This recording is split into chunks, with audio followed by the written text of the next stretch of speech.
So of course, you guys know we do have Terri Thomas tonight.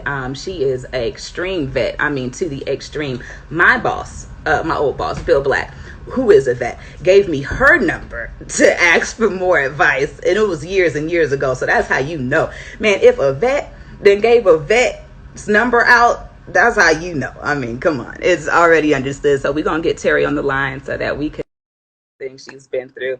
I don't even know her journey, so I can imagine how interesting this conversation is going to be. If you guys have any questions, hi, Terri Thomas. Hello. How are you? I'm excellent. Thank you so much for asking. Thank you so much for being here. I was I'm just super about honored. to give them the instructions on if you have a comment and maybe you guys want like everybody to see it, you can use the little question box that's right next to your comment box. Otherwise, it may scroll that we may not be able to catch it. So if it's a really important question about what we're talking about, make sure you use that little question box so we can make sure we answer any and everything y'all got.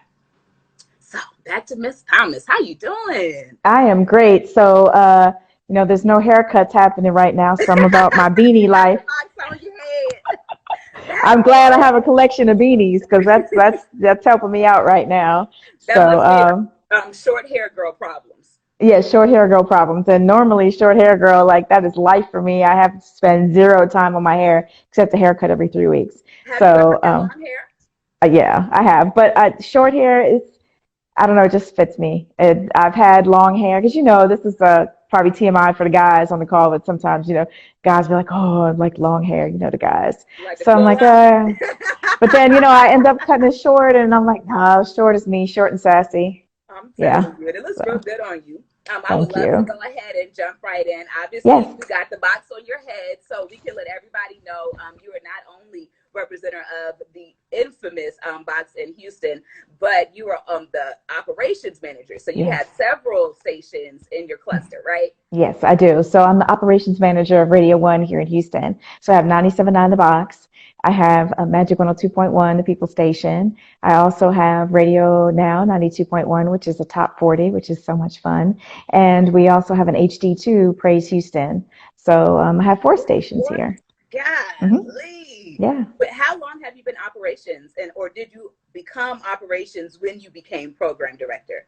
Oh, no, it's been a journey. So I became program director of the box 15 years ago in Houston. I came from Cincinnati, where I was programming WIZF, and was able to come to Houston and program the box. So that was super great. And then after a couple of years, I picked up Praise, which was a terrestrial, like full out, signal in the market at that time. What do you mean by terrestrial?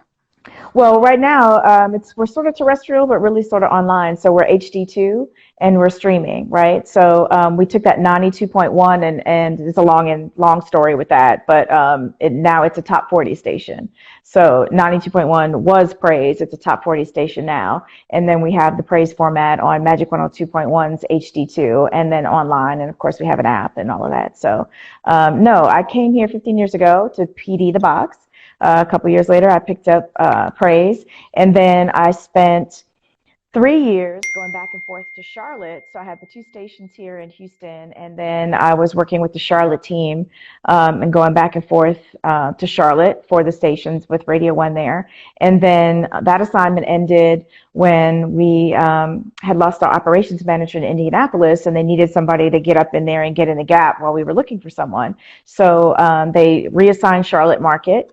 And I did Houston and Indianapolis market, all 5 stations and the TV station, it was a year. It was supposed to be like a couple of months max, and it was a year. And then, of course, we found the amazing Karen Vaughn and certain Oh, wow, folks. I didn't know that. Yeah. Was that your first time with the TV station? Yeah, and I didn't have to do much with it per se because I had an awesome team there, and it was really a lot of the TV station, a lot that was happening at the time. It's different now, but it's just a lot of content by the jocks. So that was great. It was another opportunity and an avenue for people to get their brand out there, and I absolutely loved it. I wish all of our markets could have had that. So, station, right? I mean, it should only go in our market now, in our world now, outside of just this market and your market. But if it's not visual, no one really cares about it. So it should be like all inclusive. Like, I Hmm. don't understand why radio hasn't already made that little bridge. I mean, of course, radio, theater of the mind, it's one of the things I love and respect about it, but you sort of gotta get with the times. You're going to make me give my radio speech. Oh no, what is it? Okay. Radio is a content delivery platform. I think people in radio need to start embracing that. It's a content delivery platform. And the world right now is about content. There are many content delivery platforms. There's I agree. streaming services, there's radio stations, traditional television, of course, but we're a content delivery platform. So I think having an understanding of that, and I think it also speaks to where you're headed, is that, society is changing, and it's important for radio personalities to understand what the change is and to make the necessary adjustments to make sure that you stay relevant and stay valuable in an industry that we all love. I mean, I've been in radio since I was 14 years old. I'm a bit of a prodigy, but I came into radio because I loved it. I loved music, and I loved the way that radio made me feel. I loved the way the personalities made me feel. Radio was truly my friend. I remember I grew up in Boston, so I grew up listening to a legendary radio station there by it's Kiss 108 FM. And I remember being a kid and calling the radio station and having the DJ say, "Do you want to be on the radio?" And I was super hyped. And they were actually pre-recording calls to air on Friday, and it was like Tuesday or something. And they were like, "All right, you're going to air at said time, on the station." And I had my little cassette deck, and I was waiting for my break. And, so I really was a lover of radio and understood very clearly that not only was radio a source of music, but it was also a source of inspiration and a source, it just made you feel included. And so that really always stuck with me, that beautiful thing about radio. And now, because we have social media and all of these other content delivery platforms, as radio people, we have the ability to reach out and touch people in so many ways. And it's really a blessing. Yeah. Can I well, I want to put a pin in you being a Okay. radio prodigy, because I'm going to come back to that, but I have a question that I need to Uh-huh. follow up to your last statement. Um Radio is old and new, but Mm-hmm. the way that radio is going now, I don't know how many moments we're going to get of that local magic where you can call in the station and play a break. I just had a live last week about the future being syndicated. So how Mm-hmm. do you feel like that magic will still be able to be progressive even if everyone's syndicated? I made magic, and I say I on behalf of my team. My team made magic on Friday here in Houston. Okay. There is no prom because there is no Oh, I school. saw that. Yeah, the And virtual 97.9 prom. The Box, it's a crazy idea. I said, I think we should do a virtual prom, and I'll always say some crazy idea, and I have the most amazing team that, helps me take the crazy idea and bring it to fruition. Yeah. So we held a virtual prom Wow. on the 97.9 The Box Instagram, It and was it really was dope. Young Jazz, and it was J Mac and DJ JQ and Kiati, and of course our support system. I was at home sort of quarterbacking, and our digital team, Avery and Brandon, and my promotions director, who's amazing, Jonathan Cook. And so we held a virtual prom. So we decorated the studio like a prom, and it was total cheesy prom with the gold, It like was streamers and very stuff. dope. And my promotions director did the most amazing job. So we held a virtual prom on Instagram for the students in our city who would not otherwise have a prom. And so they dressed up and A girl was on participated. there crying that she won Yes, prom she won queen. prom queen, right? Yeah. So, we invited people to turn the radio on or turn the stream on. Uh-huh. And so we had an experience online, we had an experience on air. And I was adamant, to make sure that we had an experience in both places Yeah. because, you have to cover all the bases. And it was beautiful to see the feedback from people, from so many people, because, as Instagram, anybody can come in, right? It wasn't just the World. students, everybody got a free ticket. Yeah. So many people saying thank you so much for doing this. And we even had schools and students check in from different parts of the country.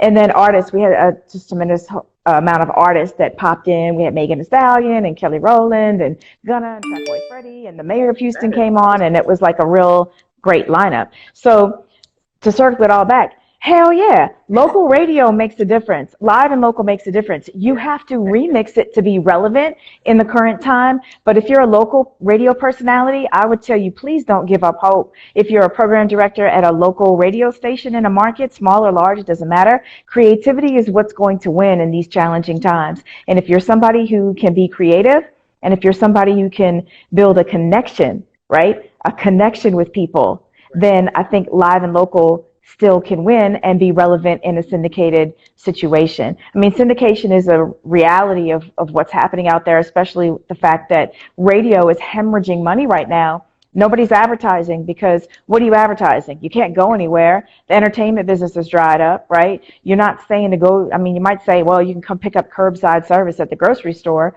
but radio is hemorrhaging money. So syndication allows us to stay in business.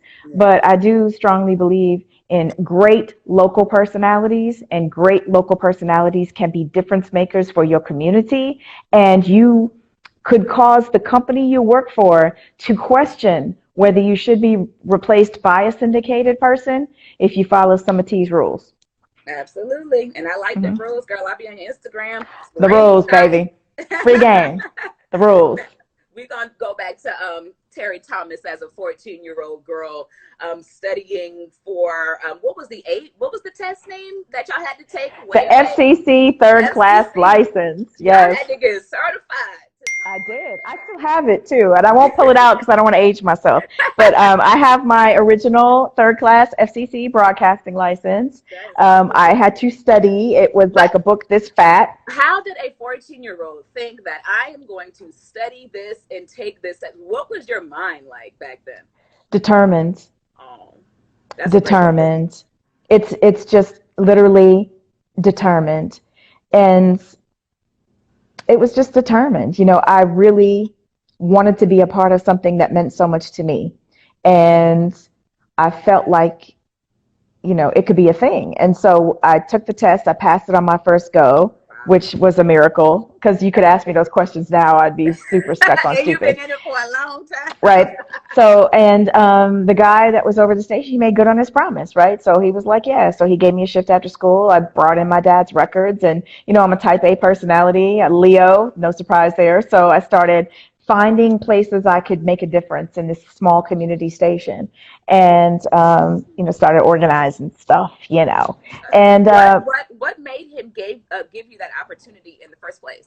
Well, the station was housed in the high school, so it was a combination of people in the community and opportunities for students, and it was determination. Because he was a crusty, grouchy, older guy, but, he had a heart for the kids, and a heart to do it, but, he was crotchety, so he could be very intimidating. Yeah, and, most program directors are. You're not the average program director. Oh, no, people would tell you I can be intimidating. I don't want to say that, right? Oh, yeah, for sure. I'm straight, no chaser, and that's tough for some people, but that's, I am who I am. So, but, determination and the fact that I made good on, he gave me a challenge, and I came back and met the challenge, and I took it very seriously. I had a lot of desire to do whatever I could do to do it well, right?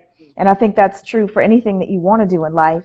Whatever it is, it could be radio, it could be something else, but make sure that you have a desire to do it and do it well, and really put the extra effort in there and study it the best way that you can, to try to make everything that you touch gold. And so that was my passion and determination. And I got a commercial job offer a year later, and I didn't take it because the guy had no idea I was 15. But when the PD called me, it was like, look, I'd really love to put you on my station part-time weekends. Can you come talk to me? I had to tell him, I was like, I'm 15. And it was like, what? Yeah. But, that was when the light went off. It was a confirmation that maybe I was on the right path. So, I went to college, I did college radio and, did all of that. And then I left Boston after college and worked my way up in small markets. What I believe your first full-time job? It was Columbus, Georgia, a wonderful, wonderful. Right? Yes. Davis Broadcasting, Greg Davis, Cheryl Davis, Philip David March, who is a legendary program director in urban radio. He gave me my first shot. And I did middays at Foxy 105 in Columbus, Georgia for a while. And then after that, I went to Tallahassee. I worked for Cumulus, and there I became a music director in APD. at Cumulus, and I did middays. And then I was there really only for 1 year and went to Cincinnati and worked at WIZF. And I didn't go in as the PD, I went in as music director and then earned my way into program director, APD, and then program director. Hurricane Dave actually ended up coming to the station and working with me there. We had worked together in Tallahassee, and it was a great experience. And then worked together also in Cincinnati, and then he left and went to Cleveland, and I was able to secure the PD job in Cincinnati and had great success in Cincinnati. But I always knew that was a pass through. My goal was always to be in a major market. And when Houston came open, it checked a lot of boxes for me. Legendary radio station at 97.9 The Box. And then I'll be honest, I'm from Boston. I don't like cold weather. I wanted to be in a warm climate. Check, check, check. So I became a Texas gal. So I'm here. Were you all, well, for the most part, have you always been working in urban radio? Yeah, I would say so. I started when I was in college. I worked at Emerson's radio station, Emerson College, and so I did 88.9 at night, which was the sort of the urban show. The station was very much set up similar to, had a lot of commercial radio similarities, which gave so many students opportunities. So that program was ran very much like a radio station, minus commercials, because we were nonprofit, of course. So yeah, and when I went to Columbus, Georgia, true story, Columbus is 90 miles south of Atlanta, and but we're in the South. And so you're in a very small market, and, you have this Caucasian girl working at an urban station, and it raised a lot of questions, or people were insecure, wondering how that was going to be. And so Philip strategically would not let me go in public for the first 3 months. Are you kidding? Very serious. He felt that people might judge me first before they got used to hearing me. So I was on the radio. What year was this? It was in 90. Yeah. The 90s? Mm-hmm. That's So, bad. well, look, I'll tell you the truth. My first weekend there, this wonderful man that worked at our sister station, WOKS, Roy Robertson, he invited me to lunch and took me to a nice barbecue restaurant on Main Street, downtown Columbus, Georgia. We came out, and the KKK was holding a parade. Literally, I'm talking In the straight up. 90s? Yes. And so he looks at me and he says, "Hey, little lady, we need to go back in and go out the back door." And he took me back in the restaurant. We went back in the back. He went and got the car, and we zipped out. That's real, right? And I was from Boston, and say what you want about Boston, but that had never been in my face like that. Yeah. So, I was on the radio and doing middays, and then we had this event. All right, hold on. Let me ask you some more questions. I ain't done with that conversation. Okay, come on in. Bring it. Honestly, it is very regular to be a Black person in a white world. That is the world we live in. It is not unusual. And being in Atlanta is much more chill, because Atlanta is like a Black city. Everything Absolutely beautifully, gorgeously Black. But I've been in Cleveland, and it was not the same. So I know how it feels to be the odd person in a room. But I've never necessarily heard that coming from the other side of the room.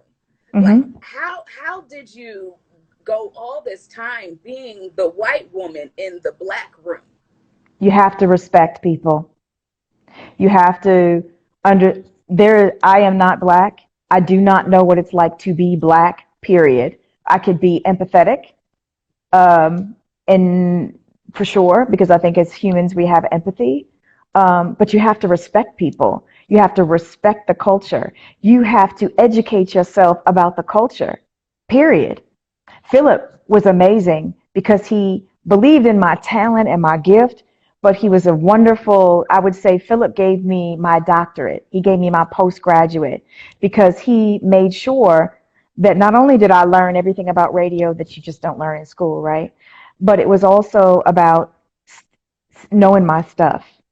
And as a woman, I see Nikki's in there. Hey, Nikki. As a woman, I could say this, especially, regardless to what format you're doing, as a woman in the game that is still primarily run by men, you have to know your stuff better than everybody else. And so he took me to task on skills. He held that bar so high for me, and I am so grateful. There's two like early in my career, it was Fran Berger, who was the GM of the college station at Emerson, who believed in me exponentially and really, was a lifesaver in so many ways. And then Philip. Philip took me to task. And he said, I could have hired anybody, but I took a chance on you. So you have to come in here and elevate your game far and above. And so I really worked hard, and he gave me no air for that. I remember this one time, it was a concert coming to town. It was like, I don't know, Bobby Brown, Belle Biv DeVoe, Keith Sweat, Albie Shore. It was like this whole big concert that was happening. And this is definitely old school. A lot of people on to be like, what's a reel to reel and a grease pencil?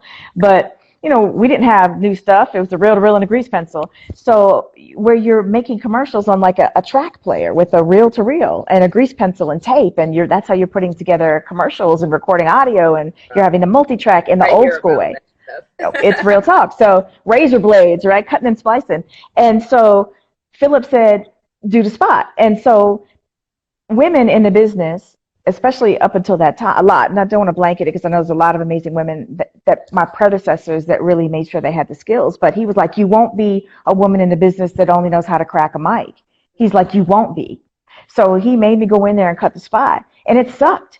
Literally over a 24-hour, literally I was at the radio station for 24 hours. He kept sending me back in that production room because it wasn't good enough. At one point, he gave me $5 and told me to go get something to eat at the drive-thru and come back. Because, you're just so frustrated at some point. You're like just make it stop, right? So, but nope, he said, go here, take $5, go get something to eat and come back. And so I did. And when I emerged from that 24 hours, boy, did I put together a hell of a spot, and I learned it. Yeah. So I'm grateful to him so much because it was the tenacity. So the long answer to your very short question is, one, you got to respect people. Yeah. You have to understand that I don't know what it's like to have your experience, but I need to be a good listener. I need to have empathy, and I need to have respect. And then I also owe it to the format, owe it to my coworkers to make sure that my skill set is an asset to the team and can never be called into question. And I've taken that as a woman in the business with me my entire career, because men, and I love, there's some very supportive men in the chat, so I'm just blanket statement again. Oftentimes men will try to discount you, and women too sometimes, from your success, making all these excuses on why you got to where you are. And I always tell people, see me on my skill sets. See me on my skill sets. I'm not offended by you doubting me, because your doubt only fuels me to go in here and show you the difference. Come on with it. Have you ever quit your dream job somewhere that you actually wanted to be? No. Never, ever? No. Have you ever gone out for an opportunity and it was given to you, but then something told you, don't take it? I had an opportunity. It wasn't quite given to me, but I would say I was probably the lead candidate for a position with Jay Dixon in Atlanta. And I was in Cincinnati at that time. And I was under contract. And so Jay Dixon, a man who works with me at Radio One, I'm so grateful to work with such a legend, but he had followed my career, and he had reached out to me and said, man, I'd really love to be able to work with you. So he was working at a station. There was going to be a position open, and he kind of took slow boogie until I was out of contract long enough to have a dialogue about it. So as soon as I was in that very short window of being out of contract, right, I flew to Atlanta and I interviewed for this job, and I'd been waiting, and it was a dream job. It was a top market. It was, the major market, the major market money, the dream job, all of the bells and whistles of it. So I'm there and I'm interviewing and I'm in the station, and I felt in my spirit that I was not supposed to be there. You've seen that employee who has been through what you and so many of us have been through, and you see them begin to get disgruntled. You see their attitude begin to change around the station. How do you handle that, knowing that you've been there before? Well, I think we have choices, right? At any time, I said, if I didn't get a job in radio in 1 year, I was going to take my butt to Harvard and go to law school, right? Or, you have a choice at any time to not do this. And when you work for a company, you serve at the pleasure of the president. And we all have, my self-worth comes from something different. You understand what I'm saying to you? My worth comes from a different source. I understand that I do a job for a company. The company is going to pay me a salary, and I could position and make sure that I'm doing all of the necessary things to provide a higher level of value to warrant a higher level of salary. But at the end of the day, I always have a choice. Take the salary that they want to pay me, or go take myself elsewhere and get a different job. So that's a decision you personally. Hey, Boo Milton's on here. He's amazing, girl. If you don't know Boo, he's phenomenal. Follow him. So you have to decide. It's your decision. Don't get mad at the people that cut you a check twice a month because you think they don't whatever. Are you doing everything, one, to provide value to them in the language they understand? It's one of the most valuable books I've ever read is The Five Love Languages, and I think that applies to every relationship in your life. Oh, Every really? relationship, absolutely. Even with my boss? Your boss, yes. Every relationship in your life, because you think what you're doing provides value. The real question is that the same language they're That they speaking? speak, yeah. And you and I had a For conversation about sure. that. And I'm not putting your business out there, but we had a very powerful conversation once where you were trying to figure out how to get more money in a situation. I'm thinking And about that as you're right? speaking. Yeah. And your approach was one way, but I was able to share and shed light on the approach from the other side and say, well, look, this is how the company is viewing it. That's their language they're speaking, Let and me you're touch not on speaking that. their language. Okay, because I want to blow my own whistle. So yes, I call Terri, and I do sometimes when I just have an issue because I tell you guys she's been doing this for a very long time and she knows Mm-hmm. the right answer. I want to say maybe 3 years ago, maybe Mm-hmm. even 4 years ago. It was a long time ago when Mm-hmm. I had just got to a station. I was like, Terri, they are not paying me what I'm supposed to be making. I want to leave. And she said, okay, well, how much are you making? How much do you think you're supposed to be making? And when I told her, she was like, okay, well, how much are you bringing into the station? If you Mm-hmm. think you're supposed to be making that amount of money, how many clients have you brought in? Is it weekly? Is this monthly? How much did they spend? Is that weekly? Is that monthly? So then that should be somewhere around the money that you should be asking for. Not because you know you're a great talent and you Mm-hmm. think everyone else is making this amount of money. But in order for the company to give you this, you must also be giving the company that in exchange because that's the money Yeah. that they're going to have to take out of their pocket. So you made my Yeah. life make sense that day. Well, it's about perspective, right? It's one, we all have a choice. So we can work for a company or not work for a company, take a job, not take a job. But I think that we lose sight because this is a business that also has a certain level of popularity with it, right? So, because we are the faces of the brands, we can misread that sometimes and not understanding. I've had some very powerful conversations recently just about radio in general. And I always have to tell people, like, what is radio? Well, one, I'm going to say it's a content delivery platform. Let's please understand that. Number two, I am old school. I do believe that we serve the local community and we must excel and exceed at that, whether it's information, entertainment, or et cetera. So, I make sure that my team does that here. But to understand that, my job as a program director, operations manager, is to put together a product that amasses a certain demographic to the largest scale of my ability for the purpose of generating ratings to generate revenue,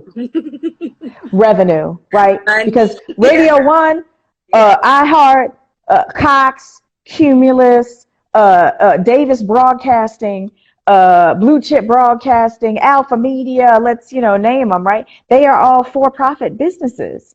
So this is a post that I've actually sat on because it's a sensitive time and I'm not unempathetic and I don't want to come across as being insensitive, but it's just an analogy that I use. And I say, how's your stock looking? And I'm not talking about your 401k. I'm saying, how is your stock looking? If you, meaning whoever you are, work for a company, understand that the company that you work for is viewing you as a stock and there's a value associated. If you're an entrepreneur, right, you might be a business owner, small business owner. The patrons of your business are viewing your company and they've assigned a stock price to it. So I say, well, during this time, how is your stock looking, right? Because how you think your stock is looking, like there might have been some stocks before this whole quarantine situation, your person as a personality at a radio station, you might have felt your stock was like Coca-Cola, tried, true, solid, right? I love to use the Blockbuster analogy, right? And for some that are on here, hopefully you know what Blockbuster Video is. That's your mama, Blockbuster. right? So Blockbuster was a company that used to rent videos, and it was so huge that it became part of popular culture. And so it was part of the vernacular. I could say to Mo and say, well, what are you doing this weekend? And Mo could say, I'm going to make it a Blockbuster night. I knew exactly what that meant. She was going to stop by Blockbuster Video, rent some videos, pick up the good snacks in the checkout, go home and watch movies. Well, because Blockbuster refused to evolve, and their business was predicated on late fees, which was not customer focused, and they refused to embrace technology and have a vision for the future. Here came Netflix, who said, you know what? No It late was fees. actually Redbox. Well, Redbox, okay, Redbox, and then eventually after Redbox, we've got Netflix, right? So the whole game changed, and Blockbuster found themselves out of business. Yeah. So that personality who might be tried and true before this, who might be doing just a great job on the air, and I don't want to discount that, right? You know, you have a connection with your audience, but maybe you haven't embraced social. Your brand isn't out there in the social space. You're not doing the things necessary. Or maybe you're a rock star in the social space, but you haven't learned how to deal with people face to face and communicate and make them feel That's like a rock huge stars one. as That's well. a really big one. Maybe you're somebody who doesn't understand the importance of being able to super serve a client, meaning that when you're doing a remote at their business, your job is to make sure that you generate excitement and bring potential clients to the business so they can make sales. So, you know, this whole quarantine and this whole shift that's happening right now has made our own stock market become very volatile. So you might have been a tried and true stock before the quarantine, but it's making companies reassess the stocks that they own and reassign stock value to people. Now, that doesn't mean or say that, hey, some hard choices aren't being made, period, because when there's no money coming in, there needs to be cuts, because you're going to have whole companies going under if there aren't a right siding of the economics of things. So there are some solid stocks that have been furloughed or solid stocks that have been laid off. Yeah. But I like to go down fighting. I'm going to do everything in my power to make sure that my stock value is as high as possible at all times. And even here, I'm sitting here working from home, having to learn things that I could have farmed out to other team members because I've reached a certain level of management, you know, in my epicenter here, right? So senior manager here in Houston, and there are certain things that I haven't had to do for some time because I'm too busy running 4 radio stations. But right now, I'm having to reacquaint myself with and do those things because it's necessary and I need my stock value to stay high. And I'm trying to also make sure the stock value of my team as a leader stays high at all times. So it don't matter what they cut in Houston, that output has got to be right. And my team and we're going to put the stations on our back. We're going to make sure the output is right because we want to be able to bring back those that have been furloughed. You know, there's a higher purpose that's happening here with my crew. You know, when people had to be furloughed, it's the conversation that happened with us. It says we have to kick ass because we're carrying our people on our back and we got to get our team back. So there's a why there for the collective team that's not just about self as well. Absolutely. And even if it does come down to self, you know, would you, I'm going to assume because you're working from home, everybody on your staff, you sent them home because of all of this, right? No, yes and no. I have we're a very tight staff right now. And